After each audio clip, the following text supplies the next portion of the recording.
I am unashamed. What about you? 5, 4, 3. Did you actually do the countdown, babe? I just did it. She did I it. just did Well, I it. tell you, Good job, miss. You give the wife an itch, and she comes in and takes over. Good job, babe. Nice welcome. We have a new producer today on the Unashamed podcast, Missy. Welcome, Missy. Welcome, Mom. Thank you. Welcome, Hello. Lisa. Thanks. We have made a major upgrade in terms of beauty on the Unashamed podcast for those of you that are watching by having our lovely wives join us today on the podcast, which is always a blessing. Lisa and I are coming from the Southern Lair while Missy and Mom are there in studio. So we're excited to have you guys. Thanks. Yeah, we're glad to be here. Me, Mom, Phil's you're here all glad the to be time. anywhere.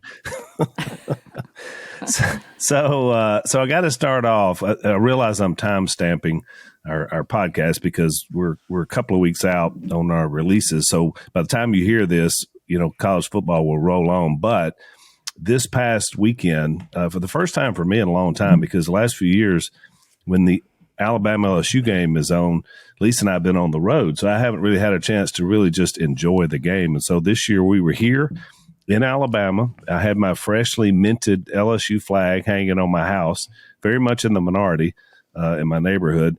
But and it was quite the game that Lisa and I were able to watch together. So, Jace, I got to hear about what happened at your house. Were you home? Were you on the road? What was your story? It took a while for me to have my schedule arranged where I would get one day off, and it was that Saturday and Sunday. So I thank everyone. There's a lot of people I want to thank for that, but it was awesome. And Sounds so, like an acceptance speech. So many people to thank. Well, I'm feeling pretty good. I mean, the game was amazing. We were 14-point underdogs. And look, we love Louisiana.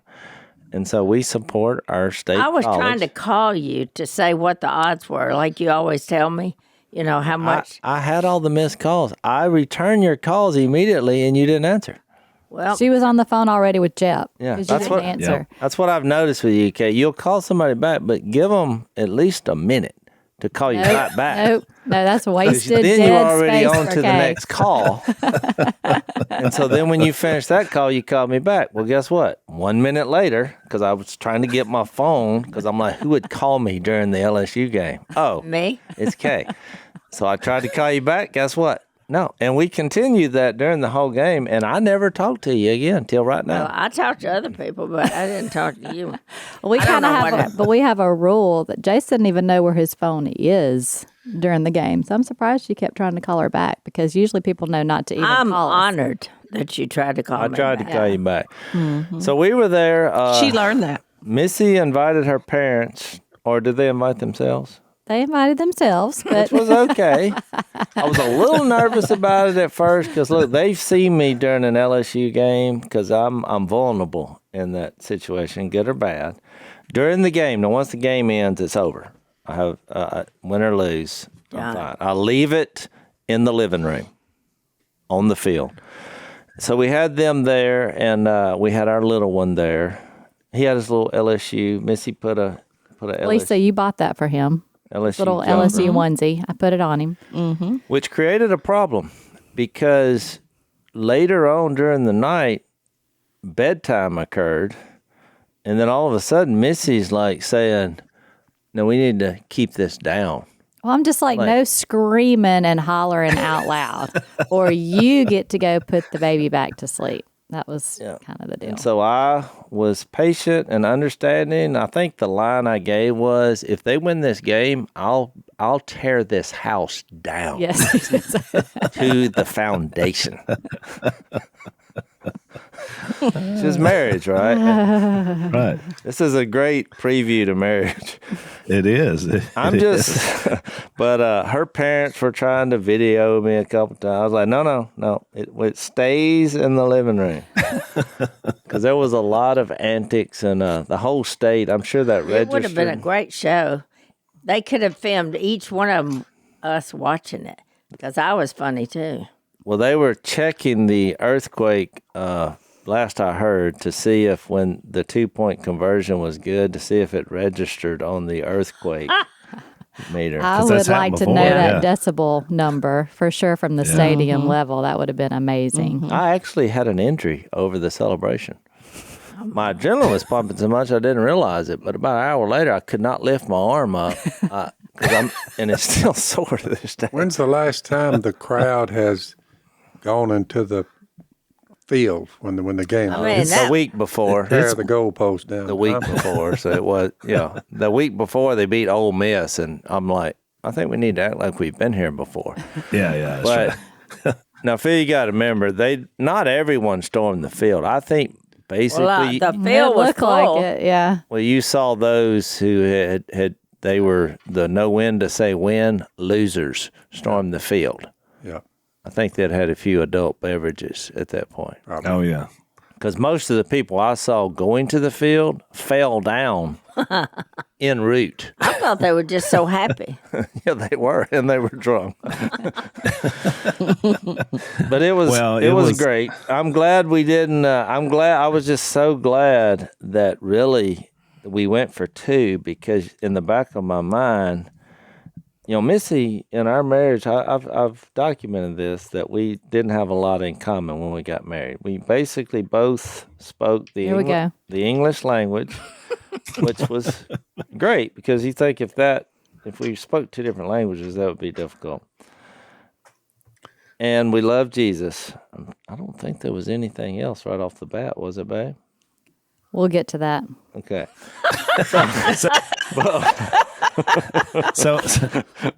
But I wanted to say this, Al. I wanted to say this. But one thing that has developed, besides our kids, that we have in common is that we watch football together. And she's more of a Saints fan than I mean, I love the Saints. Thank you. But Thank you. Missy's more of a Saints fan. I'm more of an LSU fan. But she did get up off the couch, and I saw some cries for emotion. But I was so happy they went for 2, because there's been an argument in our house for the last 5 years about the role of the kicker. And it's just, because I thought, if this guy misses this, not only would we lose if they kicked it instead of going for 2, then it's going to fuel this argument. And I don't know if we want to get into it here, but Missy... It's not an argument with college football. It is an argument for NFL pro kicker. Okay. College kickers, they're kids, they got jobs, they have school, but if you're an NFL pro kicker, She you sounds literally just like have me. one job. Which you get paid which millions a of dollars lot for. You have one job. Our last argument, it concluded with me calling Missy a kicker Pharisee, because she said there's no excuse for you Not ever true. to miss a kick. There's not. Missy, we had the same It's not. discussion. I'm not a Pharisee though, because I'm not a kicker who says that I'm perfect. I'm not a kicker, so I can't. I'm not. That's not a true Demanding them analogy. to be perfect. I'm saying that if I was their boss, they better have a darn good excuse come Monday morning when they come into my office and tell me the reasons why they missed that regular field goal. The extra points, what you're saying. They should never... The extra point. That's right. The PAT. If you miss a PAT, there should be you should better have a list of reasons when you come Monday morning in my office. Missy, you sound like Peyton Manning. Remember a few years ago, he famously said in a post-game press conference that we lost the game thanks to our idiot kicker. Now, that's something she would say. Not in a press conference, but during the argument, what I found more shocking is she said, it's just like the NBA. There's true. no excuse for you to miss ever a free throw. You're standing there on a line. I don't understand that either. But She's you have like, to remember the babe, pressure, we're humans. Things happen. the She's like, pressure that's coming from the stands, and woo, they're hollering, and I mean, a lot is riding on this. she has an answer for that. You'd have to have nerves. That's what of makes you a steel. pro. You're a pro. That's what makes you a that pro. should That's why you not- get paid the big bucks, I'm literally. just saying, there's a lot of But pressure. going on. nobody's perfect. That's right. That's So what get your I list said. ready for whenever you mess up. because there's somebody waiting in the wings to take your place. So you better have good reasons. I can see both sides of this argument. Missy, you're winning me over. I agree. So Mom, I got to know, what did you do when LSU won the game? Did I you jumped go out of nuts? the chair and nearly killed myself. Tripped over dogs and everything else. I was probably need to be a little more up subdued. and down. I was a nervous wreck. Did you scream at any point? I don't know, did I? Yep. I know the dogs didn't know what was happening. They were saying something's going on around here. Well, it's funny because we were down here and I went out and had some errands on that morning.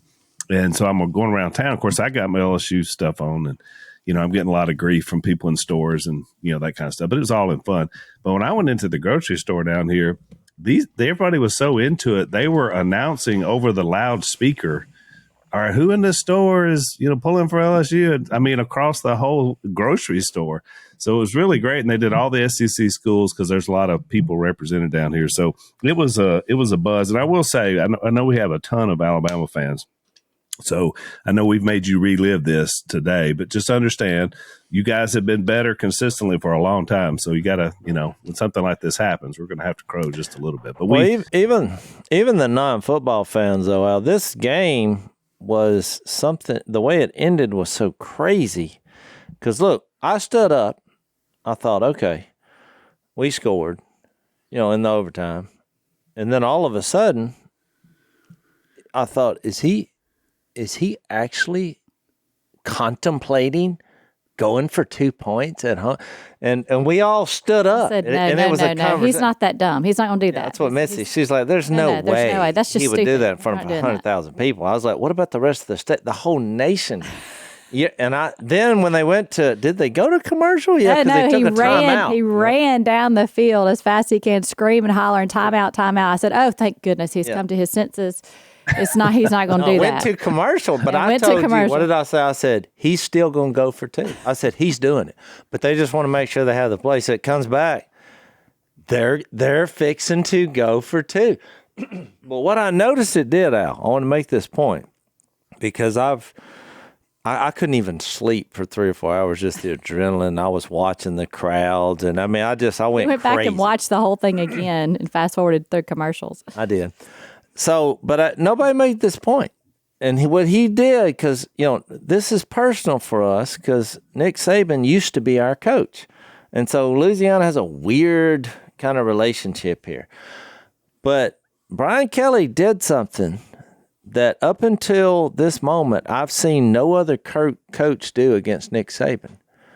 He ambushed him with the element of surprise. And I'm going to make this argument because they called a timeout. And the Alabama staff was so flustered that when it came back out, when we were finished running the play, they had 12 men on the field. Yeah, I remember There's that. a guy running, and it hit me in that moment. I thought, they've actually have a surprise attack here. Mm-hmm. And so that's why it shocked me that we pulled it off and scored, but it seemed easy. Well, Alabama is used to being the intimidator. Exactly. And they've gotten away with it for so long, and now they were like, wait a second. Another factor, Missy, to your earlier point, we did lose the first game of the season when a kicker missed, an extra point, had an extra point block, that you were just assuming, we're going into overtime. So there was that, that we've actually experienced but this year. He missed it because the line didn't block, which is my argument. This is a team sport. There's a lot of things that can go wrong, babe, when the ball is snapped. The guy's got to put it down there. He's got to flip it around. He's got to hold it. The line has to block. We've covered that. But I think what I liked best about the post game, I know we need to move on, but Brian Kelly in the interview, everybody talking about this afterwards with tears in his eyes. I'm like, okay, we had our doubts after the Florida State game. I'll give you that. We had our doubts. We weren't hating. I wasn't hating on him. I just had my doubts if he was the right man to pull the job off. But now seeing his heart for all of the boys and the team and love of the state and seeing his reaction with the fans, I'm like, okay, he's in. He's family. That's it. They had that new coach, and they lost to somebody right off the bat, the first loss. Florida State. Yeah. Well, when I saw that, I said they're gonna have a tough road to hoe. But Yeah. remarkably, I mean, I looked up and I said, "Man, these people they've come to their senses here." Oh, It's not just a game. I know people say, "Oh, it's just a football game. How silly!" It's a sense of pride in your state and pride in what you've been through with your state and with your school and with your team and with your family. It is. So it's so much more than just a game, and I think that's what makes it so much fun when you win. It is. And it's like right, eating fish. There's things that happen that are wrong. They use a lot of 4-letter words and all that. You got to spit out the bones. Yeah. But overall, There you go. it's a good thing to That was enjoy in the for your pro state. game yesterday we watched. Yeah. Oh yeah, Just don't read lips. that's right. Yeah. Don't read lips. Really, don't All right, zoom in on those let's, coaches' faces. let's take a break. So it's time to talk about the kitchen knife game, and it's time to take it up a notch, as a certain chef might say. One of our sponsors is Kamikoto Knives, and they sent us some, and they're amazing. Dad, you've used them, I've right? used them. Yeah, Very sharp. they're sharp, well made. So they use steel that's sourced from Japan. Each blade is made with techniques that have been honed and perfected for generations of knife smiths, and these things are really fantastic. You can also get a little. We bought a little whetstone that they make specifically for these knives to keep them sharp, because they really come to quite the edge. They come in a beautiful heavy-duty ash wood box. Each blade is individually inspected and comes with a lifetime guarantee, which you can't beat that. So these knives are what they call, Dad, cut through your ribeye like butter sharp, and they really are. So check them out. Make great gifts. If you go ahead and buy now, Kamikoto is offering you an extra $50 off their site, which is fantastic, on top of their Black Friday sale. So go to kamikoto.com/Phil. Use the offer code Phil for an extra $50 off. That's KAMIKOTO, kamikoto.com/Phil. So go to kamikoto.com/Phil. Use the offer code Phil for an extra $50 off.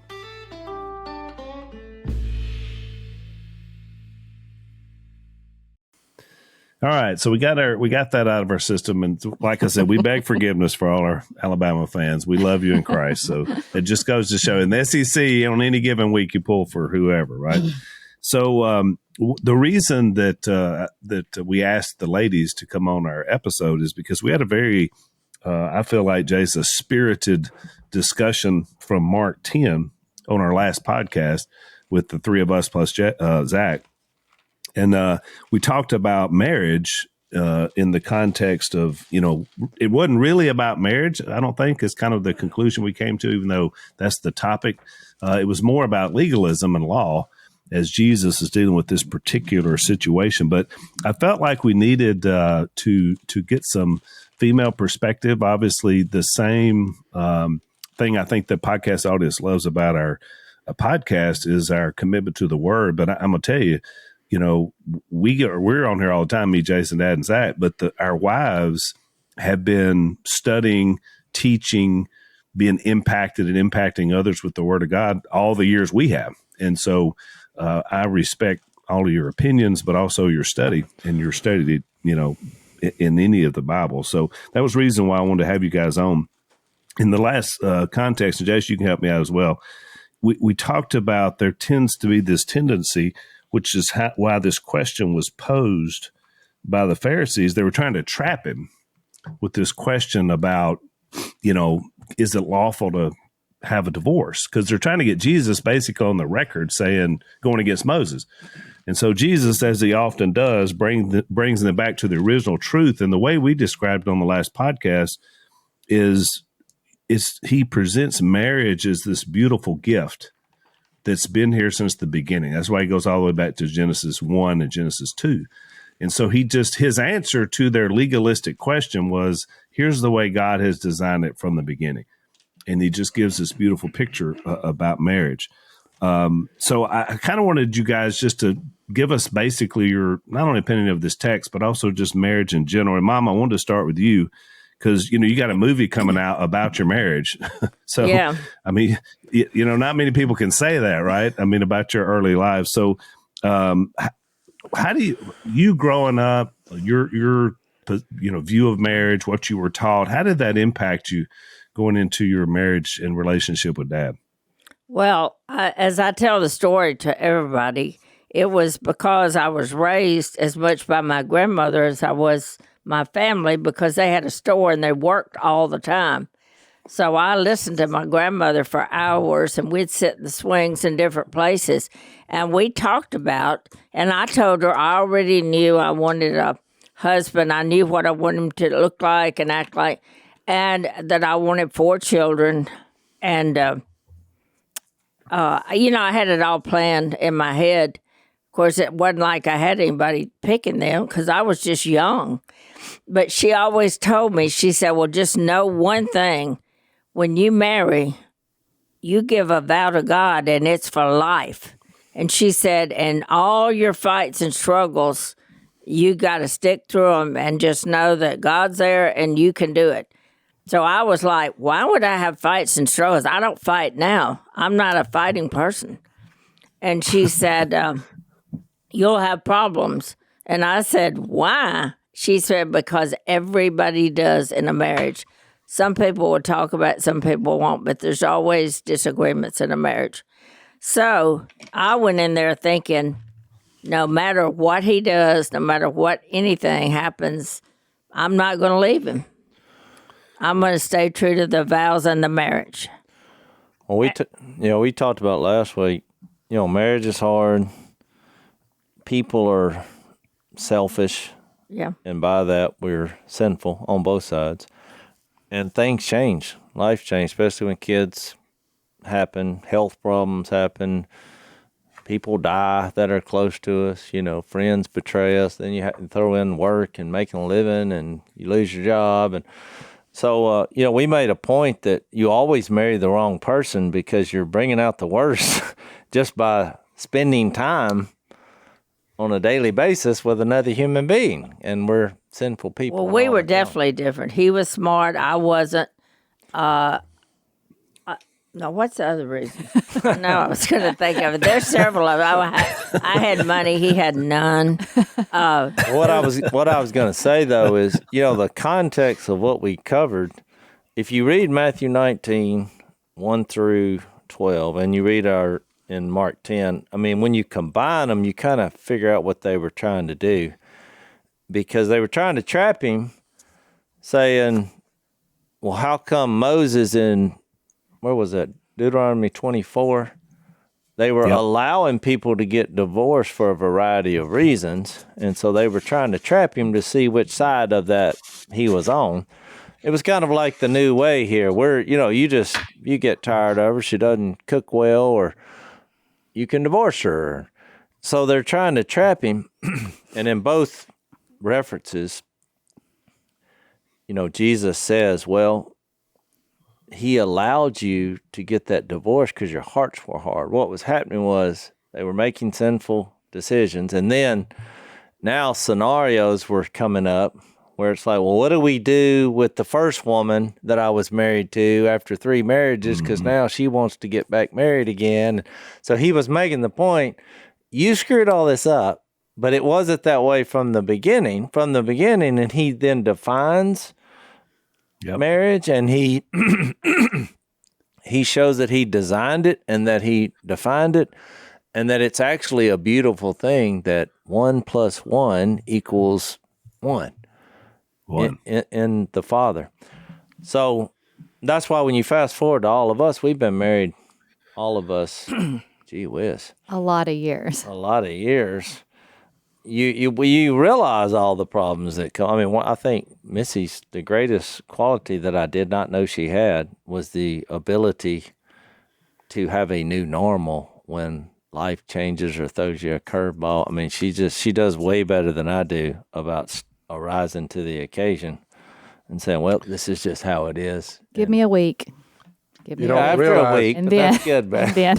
You don't realize that the teaching about it, you read about it, and the final word on it when Jesus said, all right, here's the way marriage works. But even then, having good marriages, you must teach it has to be an ongoing, people reaching out. You two are married. You've got your children. Well, all of a sudden there's another one. Well, there's people contemplating marriage or they're married and they're looking for a little guidance and what makes a smooth,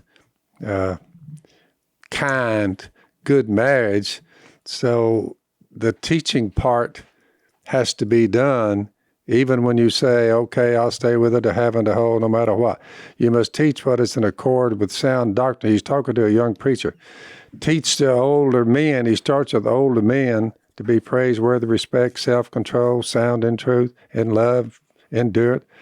Teach the older women. So that tells you that if you don't have instruction among married people, some of them, the ones who are obeying what Jesus said, it's a one-shot deal. Stay with them. You know, it's for forever. If you don't get that in their head, and you on a constant teaching scheme, I mean, how in the world would you expect it to turn out? Teach the older women to be reverent in the way they live, not to be slanderers, not addicted to much wine. Teach what is good. Then they can train the younger women to love their husband, children. So it's one of these things where you just can't say, good luck to you.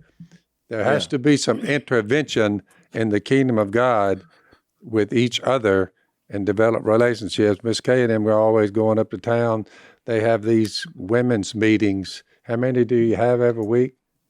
Just one a week now, maybe two. Well, no, it's one a week and one once a month. Yeah, but that's what they do. I'm sure you, Missy, you all do to some extent the She's same done thing. it before. Because people are looking back, and when they see marriage, so many of them falling apart, it becomes a prerequisite.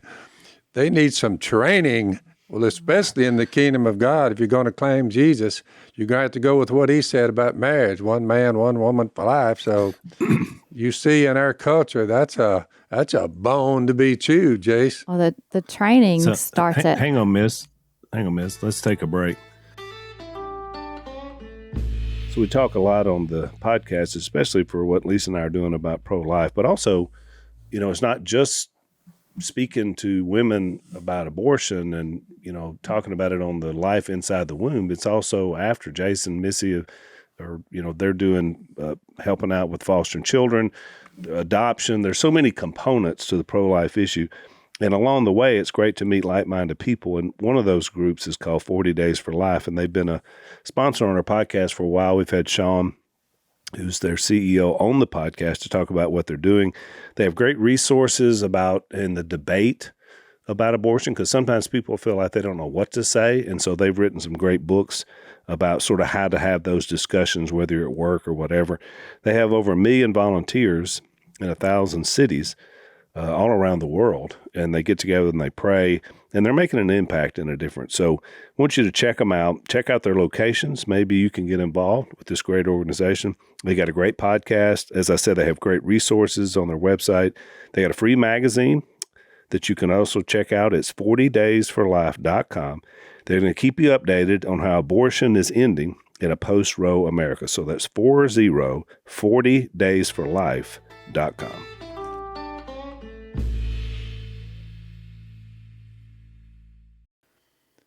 The training starts at home when they're babies and they watch their parents, because if you see generation after generation, it's very hard to change whatever cycle that is, good cycle or a bad cycle. And so your boys saw how y'all were able to work it out in the tough scenarios.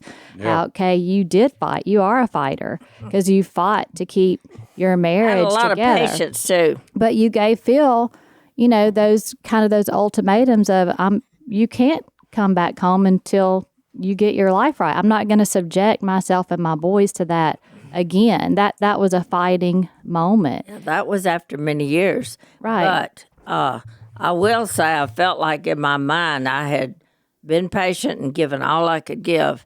Well, actually, you're the one that kicked us out anyway. You remember that night, don't you? Mm-hmm. Well, I think that even goes with the argument here is, you know, human beings are always looking for a way out when it gets uncomfortable or bad things happen, or we're bitter, and Jesus is going back as this looking as something that you want to stay in. This is a beautiful thing. I mean, you think about just from a societal standpoint, this is a fabric of dynamic societies, having parents who love each other and have this special bond that was separate, that was put together by the Almighty, and then you see the kids that come forth having a foundation to where when problems do arise, If everything goes south, it doesn't take long for it to really have an impact on your culture. exactly. But Missy brought up a really interesting thought, and at least I want to bring you into this. You mentioned, Missy, about when you were children and things that both happen and things that you do affect how you're going to be later in your life. All those things do. They're factors in the home you grow up in. And so I would say, babe, how did your young life affect ultimately our marriage and then our redemption that came out of that? How would you describe that?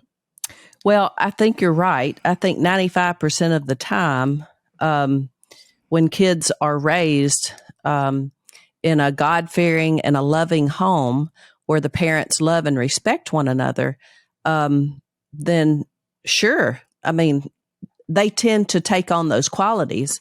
But there are other times where the kids, grow up and they don't carry on those qualities. And so there are exceptions to everything. But I also think that whenever you're not brought up in that home, where, the parents take you to church and actually live the Christian life. Or I think also whenever things happen as children. And, in my case, at 7 years old, I had an uncle that started molesting me. Well, that, at 7 years old, it's wrong. You don't know it's wrong because you're 7 years old. But at the same time, I think that instills something in you at that early age. One, it instilled dishonesty into me because I couldn't tell anybody what was happening to me.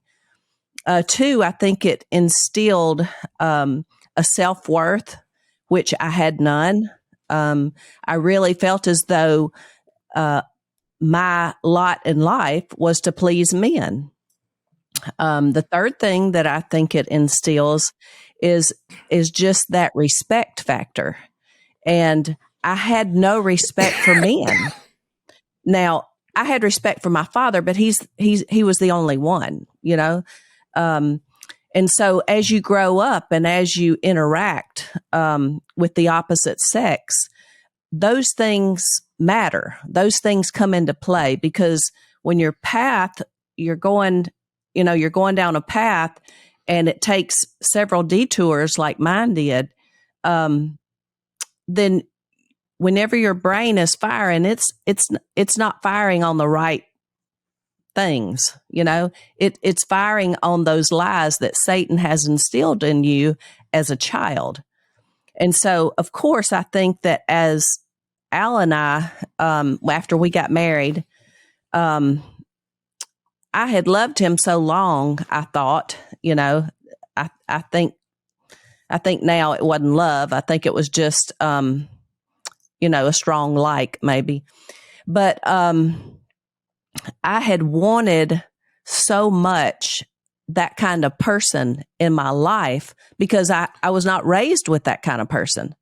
So I wanted him so badly. And then to come into the family and have a family. I mean, what I saw in the Robertson family was respect of one another, the love of God, the love of church and your brethren, hospitality, evangelism. I mean, those are the things that I saw in the Robertson family and wanted so much in my life. But it was a measuring stick you couldn't measure up to. That's right. But felt. I could not measure up to that because, oh, by the way, did you know I had all this other stuff in my life, And so I feel as though that really does affect a person as they go on. Now, I'm grateful.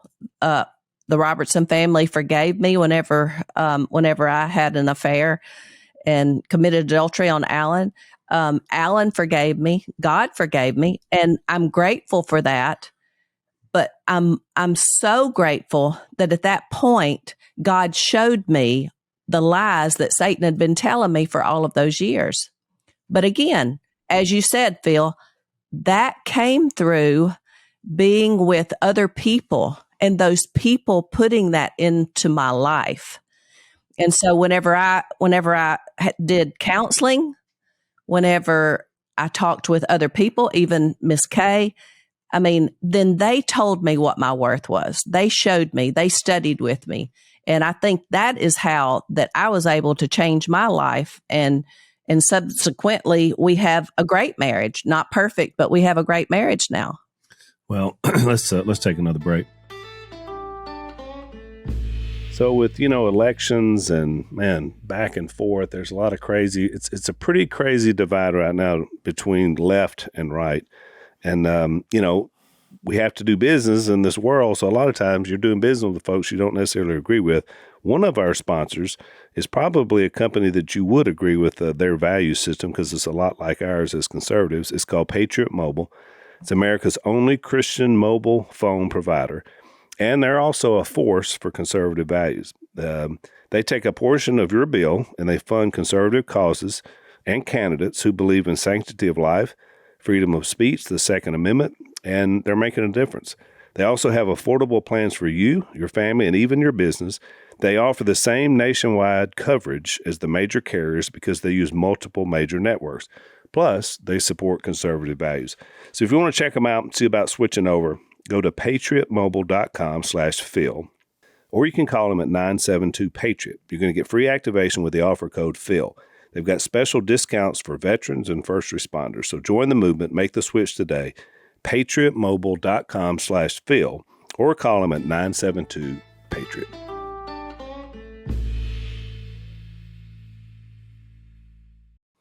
And Dad, it kind of goes back to what you had talked about. I mean, the common theme here is the capacity of forgiveness and then change, life change. And Dad had to change in his late 20s. Lisa had to change in her early 30s. And then from there, we were like rocket ships that took off for Christ. I do, Missy, want you to speak to, you and Jase obviously have a different, set of circumstances than us, the other two couples. Tell me what you've learned about you guys over the course of 32 plus years of marriage. And, Jase has talked a lot on the podcast about you guys not having a lot in common going in. I know. It's not just the podcast. It's an interesting statement, Al. He ends this little session up about teaching the older men, the older women, the younger men. You do that with soundness of speech that cannot be condemned. Just think about being careful on what you say, so that those who oppose you, and there's always opposition, the evil one and the work, they may be ashamed when they're watching you because they've nothing bad to say about us. In other words, if they're trying to drum up some way to get at you because of the way you operate between you and your wife, but they hear it's good sound teaching, they just don't really have anything they can accuse you of. So that's the goal, but that's how critical you're being watched by everyone in your family structure. Well, y'all do have a past, but the good thing that they can accuse you, and it's all true, but you've already confessed it all to the world. So there's nothing new. And I think that's what's so good about another quality of the Robertson family, and y'all especially, y'all two couples, is that the only reason that you're putting it out there is to help other people, because it definitely doesn't make you look good. So that's a great quality, I think. And Lisa, one thing before I answer your question, Al, whenever you said, the Robertson family forgave me and all of that, it sounds all beautiful and clean and crisp and loving, and it wasn't. It was a tough time when all of that happened. And forgiving you was not just a decision that we made. It was a process that we had to go through ourselves without you in the room and without your presence. And it was not pretty, and so I think that's what marriage, that was a relationship that we had to work out outside of y'all's marriage. We had to work that out as family, and that took a while. And so when I think about the commitment to marriage, I thought about this when you said, y'all are going to be on this podcast to talk about marriage. And I look around at a lot of people around us, mostly younger, that are going through divorce or contemplating divorce or have just gone through it. And they have so many reasons why.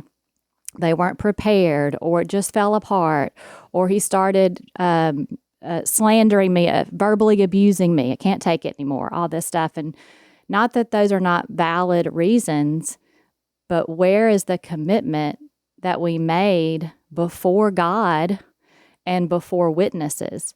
And I can only think of one other commitment you make before God and before witnesses, and that is to your Creator when you accept Christ as your Lord.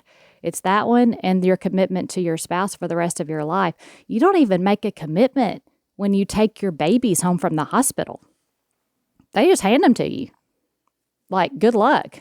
Even, I mean, seriously. Really? You don't have to sign a thing.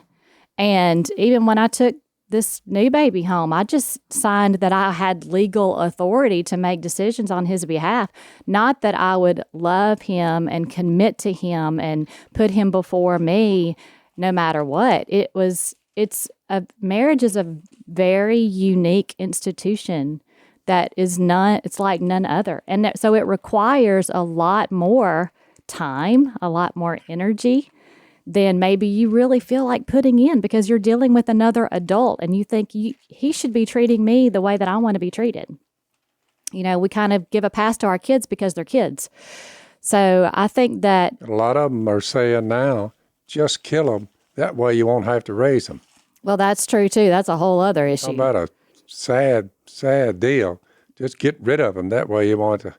That's the latest thing Satan's throwing at us. I want to put an end, Al, to this whole, Jay says we don't have anything in common except Jesus and our kids. I figured we were going to circle back. I have a list. Oh, you made a list? Teach me, babe. I'm a list maker. Teach me your ways. So I'm going to just run through it real quick. You ready? And you can confirm or deny. Okay. I'm Jesus, nervous. which consists of, our lives and commitment to Jesus, but we love great worship. We do love great worship. We're mission-minded. Well, I thought all this was like Jesus. Okay, that was under the Jesus category. Now, on our kids, we both wanted to make Karina our family. Yeah. Okay, and we also both decided to take in AK. Yeah. Okay. Y'all did a great job with that, too. Well, that's ongoing. That's ongoing. It's a liquid situation. Okay, here we go. Action movies, British crime shows. Wow. Good homemade food. Yep. Good homemade food. Okay. We're not big sweets eaters. No. We're not big breakfast eaters. No. We agree on politics. Well, yeah. We're extremely patriotic. Yes. We support our troops. We support orphans overseas. We love learning about history. I'm still going. We really like y'all are going to love this, Al and Zach. We really like our Helix mattress. Oh, yeah. All six of us can agree to that. Good mattress. Yeah. Jay's got in bed after being in Virginia. He was like, oh, man, it's so good getting in this bed again. Okay, we like to every once in a while eat chips and queso as our meal. That's true. Okay. LSU football, we've covered that, and football overall. Yep. Working together for Duck Family Treasure. We have a goal of making that the best that we can possibly make it. Okay. And this is just kind of spur of the moment. I thought about this on the way down. We're very budget-minded. Both of us are very budget-minded, which really, that's great for a marriage because we don't really fight over money. We never have. So, well, I'm not budget minded. I just don't. I'm just. He doesn't spend any money. I'm not worried about it. But so. I don't really either. But yeah, well, we didn't have any to spend, and that was we didn't go into debt either, so that's good. Did you grow to those things you both have in common, or were Some. they there from the Well, beginning? you should have given me that list like 20 years ago. I didn't think I had to sit down and make a list. I Babe, I'm feel like I'm having to simple-minded. defend myself. Give me the list. All I'm saying is maybe you should get to know me a little bit better after 32 Getting years to of marriage. know you. Yeah. Hang on, let's take our last break.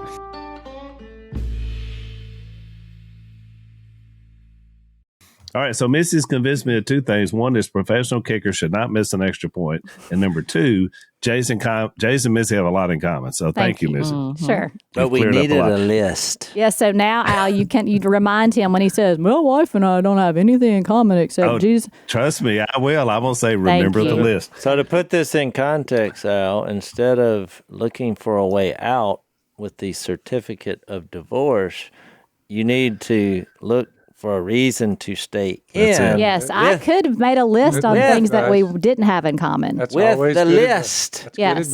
that's true. With the list. That would be a good. very good way for Yeah. people to learn to appreciate I was what gonna they have in Right. common. I was going to say that about Yep. what Lisa shared, and boldly and courageously. I mean, it's not easy to share those kind of things, and Lisa seems to do it to help other people, and we're appreciative of that.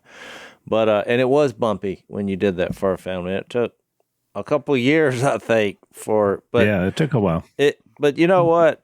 Now that I read these passages, it's like, and I hate to use this illustration for football, but it's true. You know, people get so negative and so down on their teams when just they lose hope. They're like, "I fire the coach. This is not working." You know, and we all kind of go through that as football fans. But you know, when you do that with people, you're underestimating God's grace. And because all my support to Al when that happened was, this is your way out. I was giving him door number 1, go out this way. Door number 2, go out that way. Go out the back door over here. There was never. I There's was not like, a Lisa door. it's over. That door, Yeah. I had burned it to the ground. So, and we're kind of snickering, but it was like, you know, you lose hope in somebody and faith in somebody, and you're underestimating God's power and His word. You know, they were coming up with all these excuses and all these reasons, and they were having all these arguments, you know, and I just think it's beautiful and powerful what Jesus did. He just went back to the beginning. Their argument is get rid of them, and he was saying, He was like, you're missing the beauty of this.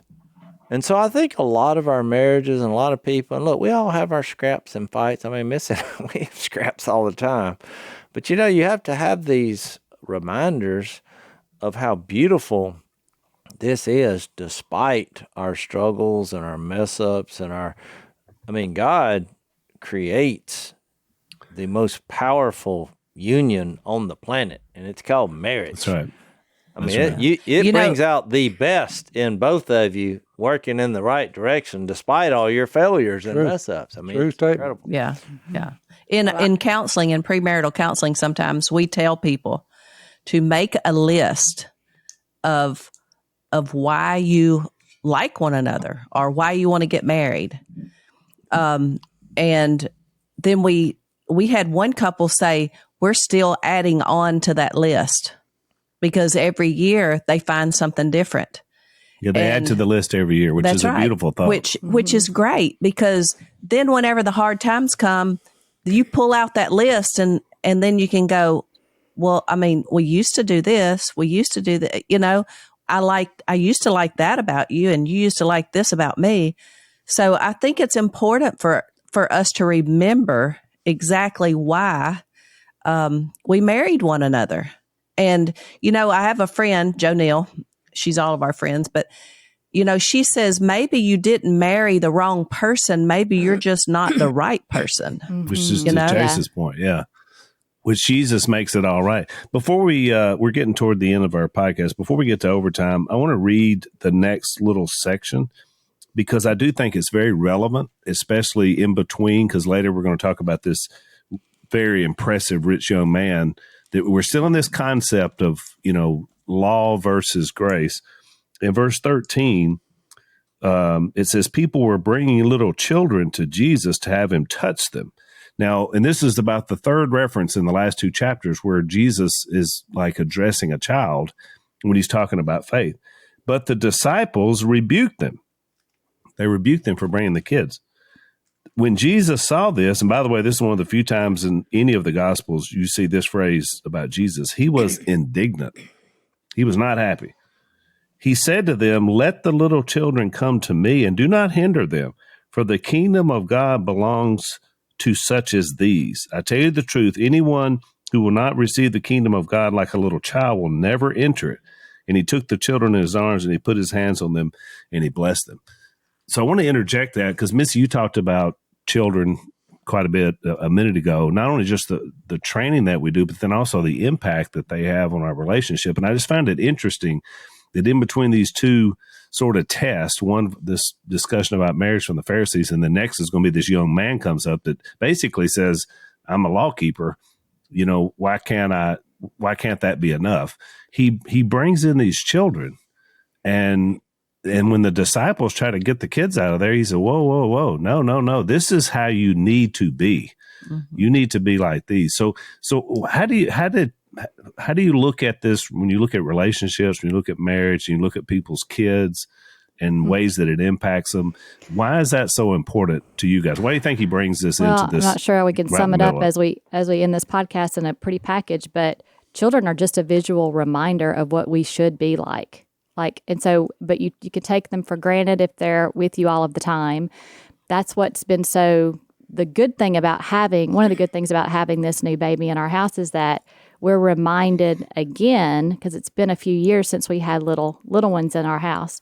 We're reminded again about the beauty of the creation, about how God created us to be. And it's been a rough weekend, I'm not going to lie, because the baby has had snotty nose and not been happy and, all of this. And he has been trying my patience.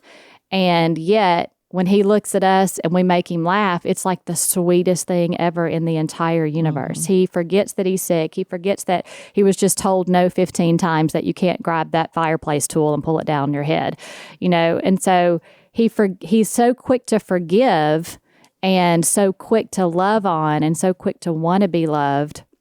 That's how we should be as adults. But we have so much hurt and anger in our past from grown relationships that have hurt us that we have our defense mechanisms up. And that's a lot of time comes in with that. We're going to flee from the marriage so quickly is because I can't take it anymore is usually the reason. It's yourself that gets in the way of trying to work it out. Now, did Al have every justification of leaving Lisa? Yes. By law, he had every justification. And no one would have said you did the wrong thing if y'all would have gotten divorced. No one. But working it out was so much more beautiful, not just to your relationship, but to your children and your grandchildren and to generations to come and to all of us. So I think that's the hardest thing for people to get past is, but I'm right. Yes, you may be right. But is it worth the relationship? Because you're not going to just lose your spouse. You're going to lose all of your spouse's friends, all of your spouse's family, so much more than just, well, I'm right. And I went out of this marriage. And then the impact on children as well. So thank you, Missy, because that was the perfect way to wrap that. But I want to dive into that a little bit more in our overtime. And talk about that just a little bit more. So if you want to follow us over, it's blazetv.com/unashamed. Still running a promo. If you use the promo code Phil, you get $10 off your subscription. So check us out in overtime with the ladies. Thanks for listening to the Unashamed podcast. Help us out by rating us on iTunes. And don't miss an episode by subscribing on YouTube, and be sure to click that little bell to get notified about new episodes. And for even more content that you won't get anywhere else, subscribe to Blaze TV at blazetv.com/unashamed.